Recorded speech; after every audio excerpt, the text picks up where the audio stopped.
जिल्हा परिषदेच्या प्राथमिक शिक्षण विभागाचे तत्कालीन शिक्षणाधिकारी किरण लोहार यांना आपल्या ज्ञात उत्पन्नापेक्षा 5,85,85,000ची बेनामी संपत्ती जमा केल्याचा सदर वझार पोलीस ठाण्यात अपसंपदेचा गुन्हा दाखल करण्यात आला आहे।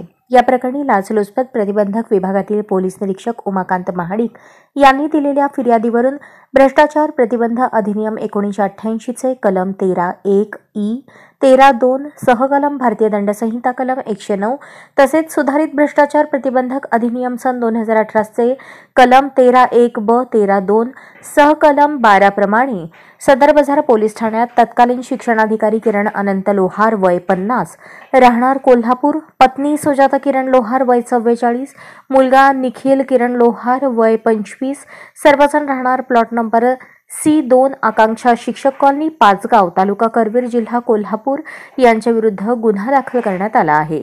किरण लोहार यांनी 15 नोव्हेंबर 1993 ते 31 ऑक्टोबर 2022 या कालावधीत स्वतःच्या उत्पन्नापेक्षा 111.93% किमतीची बेनामी संपत्ती जमा केली आहे।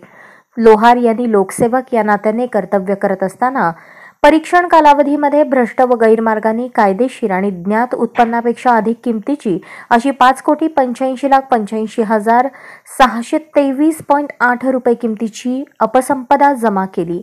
पत्नी सुजाता व मुलगा निखिल यांनी लोकसेवक लोहार यांना भ्रष्ट मार्गाने अपसंपदा संपादित करण्यास अपप्रेरणा व सहाय्य केले असल्याचे चौकशीत निष्पन्न झाल्याने त्यांच्या विरोधात वरीलप्रमाणे गुन्हा नोंद करण्यात आला आहे। पुढील तपास उपाधीक्षक कुंभार हे करत आहेत।